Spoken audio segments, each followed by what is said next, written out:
ఆంధ్రప్రదేశ్ రాజకీయాల్లో ప్రస్తుతం పవన్ కళ్యాణ్ గారు చేసిన ఇటీవల రాజమండ్రి వ్యాఖ్యలు అత్యంత హాట్ టాపిక్గా మారాయి. కూటమికి త్వరలో పవన్ కళ్యాణ్ ఇక గుడ్ బై చెప్పేస్తాడా, ఇక నా వల్ల అవ్వటం లేదు, నాతో కష్టం రాజకీయాల్లో ఇలా మెదలడం అని చెప్పి పార్టీని ఏదో ఒక పార్టీలో విలీనం చేసి తాను తన పాత పద్ధతిలో సినిమాలు చేసుకుంటూ హ్యాపీగా ఉంటానని ముందుకు వెళ్ళిపోతాడా? ఎందుకు ఈ మాటలు అనాల్సి వస్తుందంటే, పవన్ కళ్యాణ్ తాజాగా తాను మాట్లాడిన మాటలు చూస్తున్నా చాలా పెద్ద స్థాయిలో తాను తన లోపల అసంతృప్తిలో రగిలిపోతున్నారు అనే విషయం పక్కాగా అర్థమైపోతుంది. అదేంటి, డిప్యూటీ సీఎం హోదాలో ఆయన మంచిగా ఎంచక్క అధికారంలో ఉన్నారు కదా, ఇంకేంటి అనుకోవచ్చు పైపెచ్చు మనం చూసేవాళ్ళం. కానీ అధికారంలోకి పవన్ కళ్యాణ్ గడిచిన 2 ఏళ్లుగా ఉన్నప్పటికీ తనకు సంతృప్తి లేనే లేదు అనేది తాజాగా పవన్ కళ్యాణ్ రాజమండ్రి కార్యకర్తల సమావేశంలో అనేక అంశాలు తాను బయట పెట్టడం జరిగింది. స్పష్టంగా క్లియర్గా ఆధారాలతో మీ ముందుకు తీసుకొచ్చే ప్రయత్నం కూడా ఇప్పుడు చేస్తాను చూడండి. మొదటిగా పవన్ కళ్యాణ్కు ఒక స్పష్టత లేకపోవడం. అవునన్నా కాదన్నా, సత్యమా నిజమా? పవన్ కళ్యాణ్కి అయితే ఈ పొద్దుకు పార్టీ పెట్టి తాను 15 ఏళ్ళు అవుతుంది అంటున్నాడు కదా. తాను అనుకున్న లెక్క ప్రకారమే పార్టీ పెట్టి 15 ఏళ్ళుగా దేకిచ్చి ప్రజల మధ్య తిరుగుతున్నప్పటికీ తనకు పార్టీ అధినేతగా జనసేనను స్థాపించిన పవన్ కళ్యాణ్కు ఒక స్పష్టత లేకపోవడం ప్రధాన జనసేన డిజాస్టర్లో ముఖ్యమైన స్థానంగా ఉంది. తాను అసలు జనసేన పార్టీని ఎందుకు ముందుకు తీసుకెళ్ళాలి, ఎలా తీసుకెళ్ళాలి అనేది మాత్రం ఖచ్చితంగా అవగాహన లేనే లేదన్నది ముఖ్యంగా ఆయన నోటి నుంచి కానీ ఆయన మాట్లాడుతున్న తీరులో కానీ స్పష్టంగా కనబడుతున్న అంశాలు. ఇక్కడ చంద్రబాబు గారిని చూసినా, జగన్మోహన్ రెడ్డి గారిని చూసినా వాళ్ళు అసలు వాళ్ళ పొలిటికల్ కెరియర్ను ఎందుకు నడుపుతున్నారు, ఎందుకు రాజకీయాలు చేస్తున్నారు అనేది ఒక మంచో చెడో ఒక క్లారిటీ ఉంది వాళ్ళిద్దరికి. ఇక్కడ జనసేన అధినేత పవన్ కళ్యాణ్ గారికి ఆ క్లారిటీ లేకపోవడం అతిపెద్ద డిజాస్టర్కు పరాకాష్ఠగా చెప్పవచ్చు. ఇక పార్టీ పెట్టి 15 ఏళ్ళు అవుతున్నప్పటికీ తాను ఇంకా ఏం కావాలో తెలియని ప్రయత్నంలో నిలబడి ఉండటం అంటే ముమ్మాటికి అది తప్పు పాలకుడిదే అవుతుంది తప్ప ప్రజలది కాదు, కార్యకర్తలది కాదు, క్యాస్ట్కి సంబంధించిన కులానికి సంబంధించిన వ్యక్తులది కాదు. పదే పదే పవన్ కళ్యాణ్ కూడా సంబంధం లేని మాటలు మాట్లాడుతుంటాడు. ఫర్ ఎగ్జాంపుల్ రాజమండ్రిలో కార్యకర్తలకు సంబంధించిన సమావేశం అనే ప్రోగ్రాం హెడ్లైన్ పెట్టుకున్నాడు. అంటే ఇక్కడ కార్యకర్తలకు దశ ఒక నిర్దిష్టమైన రూపురేఖలు ఇవ్వాలి.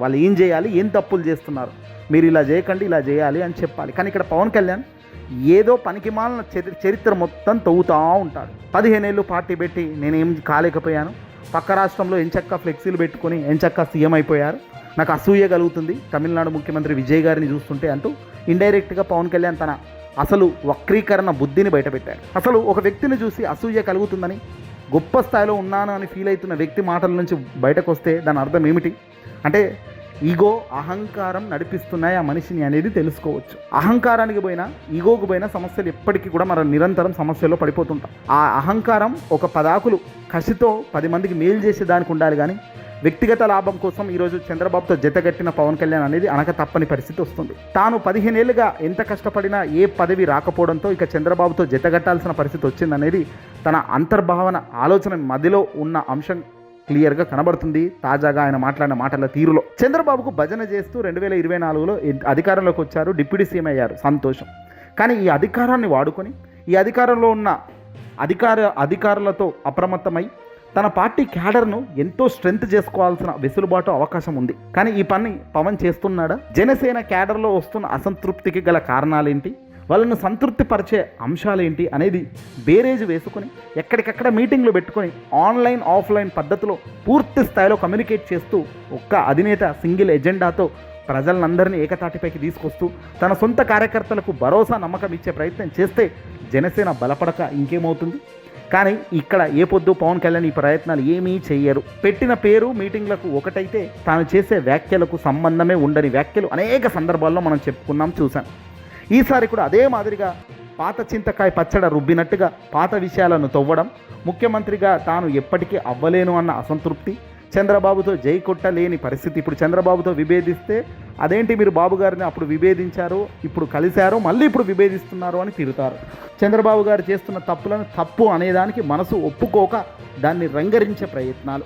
ఇటీవల చంద్రబాబు గారు 3 కంటే 30,000, 4 కంటే 40,000 అని పిల్లలకు కనండి ఆఫర్లు ఇచ్చారు. ఇది పవన్ కళ్యాణ్కు నచ్చలేదన్నది తన మాటల్లో స్పష్టంగా కనబడుతుంది.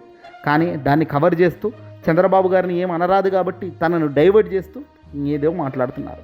ఒక వ్యక్తి తన అసంతృప్తిని లోపట పెట్టుకొని బయట ప్రపంచానికి తెలియదు అనుకుంటే ఎలా? మన హావభావాలు, మన లోపటున్న అసంతృప్తి, రగిలిపోతున్న మన మనసు ఆవేదన ప్రజలకు కంటి ముందు కనబడదా ఈ వ్యాఖ్యలతో? ఒకరోజు వస్తాడు మైకు పట్టుకొని, ఇక సీఎంగా నేను అర్హత సాధించాను, ఇక ముఖ్యమంత్రిగా నేను ఉంటాను, పార్టీని ఎలా నడుపుతానో చూడండి, రాష్ట్రాన్ని ఎక్కడ నిలబెడతానో చూడండి అని ఒక పూట అంటాడు. మరుసటి రోజు వచ్చి అసలు మనకు గ్రౌండ్ లెవెల్లో, బూత్ లెవెల్లో ఒక కమిటీ ఉందా? బూత్ లెవెల్లో రాణించే ఒక సైన్యంలో పనిచేసే ఒక వ్యవస్థ మన దగ్గర ఉందా? చంద్రబాబు గారి దగ్గర ఉంది.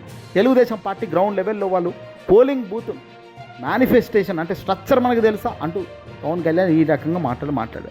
మరి పొలిటికల్ పార్టీ పెట్టి ఎదుగుతున్న చంద్రబాబు పక్కన నిలబడ్డ నువ్వు మన పార్టీని పెట్టి దాన్ని నడిపేందుకు ఎందుకు? అదే పార్టీని తీసుకెళ్ళి ఏదో ఇతర అతిపెద్ద గొప్ప పార్టీలో విలీనం చేసి ఆ పార్టీలోకి చేకొట్టుకుంటూ ఉంటే సరిపోతుంది కదా. దానికి మనం పార్టీ అనే స్ట్రక్చర్ బిల్డ్ చేయడం, కార్యకర్తలుగా వాళ్ళ లైఫ్లను ఖరాబ్ చేయడం, వాళ్ళు పొద్దున పోలీస్ స్టేషన్లో ఆ రోజు జగన్మోహన్ రెడ్డి గారు వైఎస్ఆర్సీపీ పార్టీలో ఉన్నప్పుడు అపోజిట్లో ఉన్నది ఈ కార్యకర్తలే, ఈరోజు అధికారంలో ఉన్నది పేరుకి చంద్రబాబు నాయుడు గారితో అధికారంలో ఉన్నప్పటికీ తెలుగుదేశం పార్టీ వాళ్ళ అధికారమే నడుస్తున్నప్పుడు మరి జనసేన వ్యక్తులం మనం ఉండి ఏం లాభం అనేది అసంతృప్తి రగిలిపోతుంది. వెరసి రెండు దిక్కుల పాముల నలిగిపోతున్న వ్యక్తిగా పవన్ కళ్యాణ్ నిలబడి ఉండడం అత్యంత బాధాకరమైన విషయం, అత్యంత దారుణమైన విషయం. రాజకీయాల్లో ఉండాల్సిందేంటి? ధైర్యం. ఉండాల్సిందేంటి? తెగింపు. ఉండాల్సిందేంటి? క్రమశిక్షణ. ఇవి లేనప్పుడు అసలు పార్టీని పెట్టడం కానీ నడపడం కానీ చేయకూడదు. ఎందుకంటే పార్టీ అన్నది ఏ ఒక్క వ్యక్తి మీద ఆధారపడి నడవదు. అది కోట్ల మంది ఏకతాటిపైకి వచ్చి ఒక సిద్ధాంతం ప్రకారం ముందుకు పోగలిగితేనే గ్రౌండ్ లెవెల్లో సక్సెస్ అవుతారు. కానీ పవన్ కళ్యాణ్కు ఆ సిద్ధాంతం లేదు, ఆ సమీకరణ లేదు, ఆ ఆలోచన కూడా ఈ పొద్దుకు 15 ఏళ్ళు అవుతున్నప్పటికీ లేదు.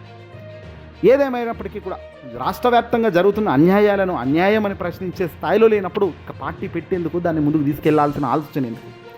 సొంత నియోజకవర్గంపై ఈ పొద్దుకు పట్టు లేకపోవడం ఇంకా దారుణం. పవన్ కళ్యాణ్ 2024 ఎన్నికలకు దగ్గరికి వచ్చిన టైంలో పిఠాపురంకు సంబంధించి వర్మను, చంద్రబాబుకు సంబంధించి తెలుగుదేశం పార్టీకి సంబంధించిన అభ్యర్థి వర్మ గెలుస్తాడు అని అన్ని రిపోర్టులు చెబుతున్నప్పటికీ ఆ వర్మను కాంప్రమైజ్ చేసి చంద్రబాబు పవన్ కళ్యాణ్ దగ్గర కూర్చోబెట్టుకుని అతనికి మంత్రి పదవి ఇస్తా, ఎమ్మెల్సీ పదవులు ఇస్తా, ఈ పదవి ఇస్తా, ఆ పదవి ఇస్తా అని చెప్పి అతని ప్లేస్లో పవన్ను నిలబెట్టి పైగా తాను ప్రచారం గట్టిగా చేస్తేనే ఆ రోజు పవన్ కళ్యాణ్ పిఠాపురంలో గెలిచే పరిస్థితి వచ్చినప్పటికీ సొంతంగా ఒక నియోజకవర్గం ఇప్పటికీ కూడా తాను ఎక్కడ గెలవాలో ఎలా గెలవాలో కూడా డిజైన్ లేకపోవడం ఇంతకు మించిన అత్యంత ఫెయిల్యూర్ కాదా? రేపొద్దున వర్మ కూడా అక్కడ నుంచి మళ్ళీ తాను ఇండిపెండెంట్గా పోటీ చేసినా లేదంటే ఇతర పార్టీలోకి దూకి పోటీ చేసినప్పుడు పవన్ పరిస్థితి ఏమిటి? ఎమ్మెల్యేగా కూడా తన సొంత నియోజకవర్గంలో పట్టు సాధించే పరిస్థితిలో లేదు. పైగా ఇదంతా చంద్రబాబు దగ్గరుండి ఏం చెప్పరు కదా, పిఠాపురంలో నువ్వు పట్టు సాధించుకొని సొంత నియోజకవర్గం పెంచుకో అని వాళ్ళు ఎందుకు చెప్తారు? పవన్ కళ్యాణ్ ఎదిగితే, పవన్ కళ్యాణ్కు స్ట్రెంత్ ఎక్కువ అవుతే అది నారా లోకేష్కు, టీడీపీకే ప్రమాదం అనే సోయి చంద్రబాబు నాయుడుకి ఉంటుందా? 40 ఏళ్ల రాజకీయ ఇండస్ట్రీలో ఉన్న పెద్ద మనిషికి తాను తన అవసరానికి తగ్గట్టుగా చంద్రబాబు అరెస్ట్ అయిన సమయంలో జగన్ను మళ్ళీ గెలుస్తాడని అన్ని రిపోర్ట్లు చెబుతున్న తరుణంలో మళ్ళీ జగన్ను ఓడించడం సాధ్యం కాదు, ఇక మనం ఒక్కరికి ఇండిపెండెంట్గా ముందుకు పోతే అనేది వాళ్ళు గ్రహించారు. కాబట్టి ఆ రోజు పవన్ కళ్యాణ్తో జతగట్టేందుకు చంద్రబాబు ఒప్పుకున్నారు. లేకపోతే చంద్రబాబు తెలివి తక్కువ వాడా? పవన్ కళ్యాణ్తో జతగట్టే అంత స్థాయిలో ఉన్నాడా?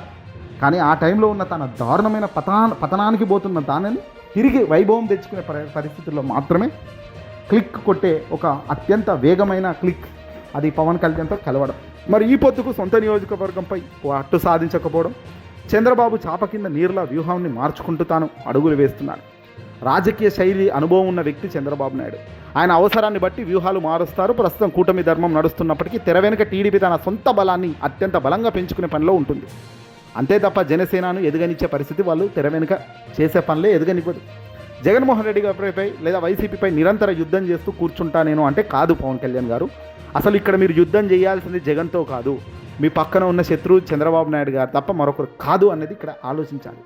అసలు శత్రువు ఎవరో తెలియకుండానే జనసేన క్యాడర్ ఖాళీ అయిపోయే ప్రమాదం కూడా వస్తుంది, చాప కింద నీరులాగా. పవన్ కళ్యాణ్ ఇప్పుడు చేయాల్సింది జగన్ను తిట్టడం కాదు, కూటమి ప్రభుత్వంలో జనసేన తరపున గెలిచిన 21 మంది ఎమ్మెల్యేల నియోజకవర్గాల్లో టీడీపీ ఆధిపత్యం లేకుండా చూసుకోవడం, అలాగే తన క్యాడర్ కార్యకర్తలు ప్రభుత్వాలు పెద్దల ద్వారా నామినేటెడ్ పోస్టుల ద్వారా ఆర్థికంగా రాజకీయంగా సెటిల్ చేసి వాళ్ళని కాపాడుకోవాలి.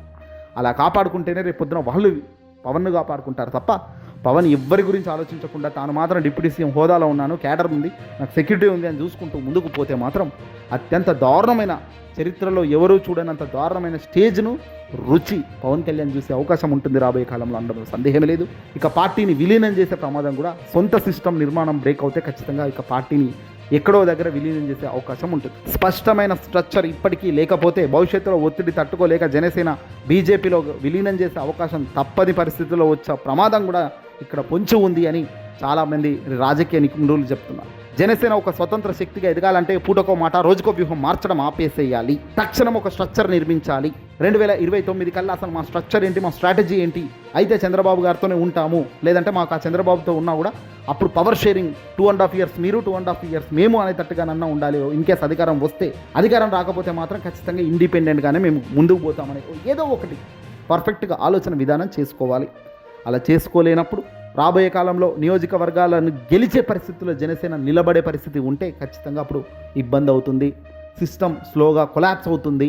ఆ తర్వాత పవన్ కళ్యాణ్కు కనీసం తన పక్కన నిలబడేందుకు ఒక్కరంటే ఒక్కరు కూడా ఇష్టపడే పరిస్థితి ఉండదు. కేవలం సోషల్ మీడియాలో కోట్ల మంది వీక్షకులు తన అభిమానం ఉంది కాబట్టి చూస్తారేమో తప్ప అది ఓటుగా మారదు.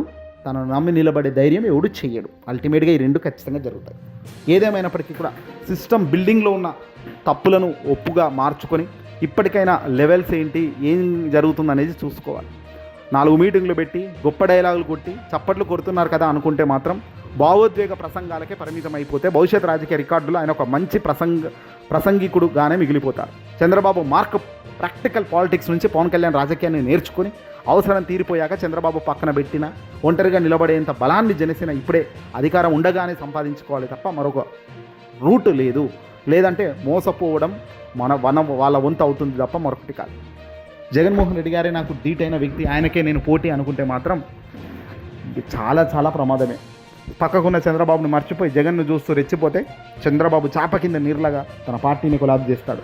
పిల్లనిచ్చిన మామకి పార్టీనే లాక్కున్న చంద్రబాబు పవన్ కళ్యాణ్ సైడ్ చేయడం పెద్ద మ్యాటరా, పెద్ద ఆలోచించే అంశమా? ఒకసారి ఆలోచించండి మిత్రులారా. మీ మంచికే చెప్పే ప్రతి అంశం. ఈ వీడియో నచ్చితే లైక్ కొట్టి షేర్ చేయండి.